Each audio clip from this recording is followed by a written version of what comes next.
Ano ba pangalan mo? Clarissa po. Si Cla. Apo, palayo.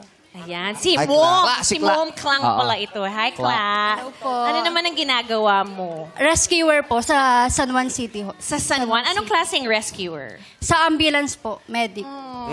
So kayo yung nasa loob, kayo yung nagre-revive. Sobrang Oo, halaga ng ganyang yes. trabaho. Ne, sabi ko nga kay Kuya Jong, Kinuyak. Yes, Ate sabi ko, Kay. baka maano, kasi yung papa ko, nung sa makabilang buhay siya, talagang na-rescue siya ng mga medic. And gusto ko lang magpasalamat sa lahat ng mga nagre-rescue kasi yung Yes. mga ganong parte ng buhay natin, hindi talaga tayo handa, pero sila, nagtitraining sila, nagpupuyat sila, ginagawa na lang lahat para lang ma-rescue ang mga tao. Yes, ayun Kaya yung mga maraming salamat sa emergency yan ginagawa. eh. Kanya Tsaka talaga yung to tapang, revive no? eh. Yung tapang. Oo. Di ba, iba mahina dyan kapag nakikita Mahina nila loob mo. naghihingalo. Oo, hindi Di ba? nila ang Matataranta. gagawin nila. Oo. Pero kayo sumasagot ng Paaasahan buhay. talaga. Yes. Maraming Paano ba yung training nyo dyan, Cla?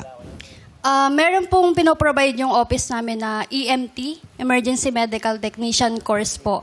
Bali, 3 months po siya na training po.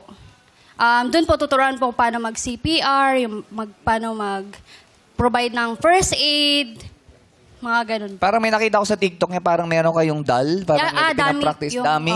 Opo, dami dal po. Yung sini-CPR po. Kinakanta rin nyo yung staying alive? Pag nagtuturo po, usually yun po yung ginagawang rhythm. Oo, kasi yun eh, parang may konting beat yun eh. Opo, Diba? may Ha? Staying alive. May beat. May Oo, bilang oo. eh. Naku, May pag wala ka bilang. sa timing, mahirap. Oo. No?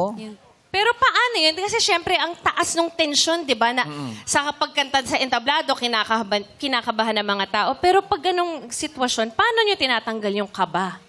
Ano po, kasi kailangan po talaga doon ng presence of mind, especially po, buhay po yung pinag-uusapan natin. Ikaw ba, Cla, meron ka na na-encounter? Yes na po, actually 6 years na po ako sa, 6 years. simula 2018 pa po.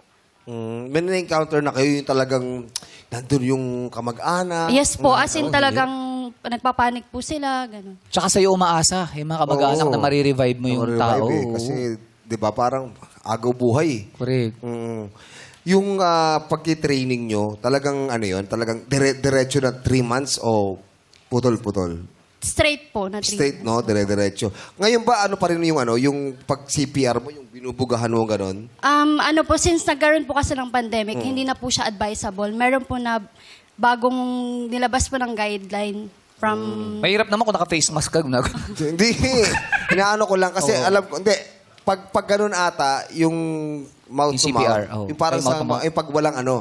pag walang mga rescuers, pwede yun eh, di ba? Kung kamag-anak naman po natin, pwede naman po. Discretion nyo na lang po kung gusto nyo i-automat. Kasi since, yun nga po, nagkaroon ng pandemic. So, hindi po Hindi natin na alam pwedeng, kung may oo. COVID or any Oo, yung mga illness germs. po. Pero minsan sa taranta mo, parang di mo na may isip yung gusto Kaya mo ano lang po, survive eh. dapat, ano lang po siya, hands-only CPR Ito lang talaga po. ang Opo. kailangan. Eh, pag nalulunod naman usually yung mouth to mouth, di ba? Pag nalulunod.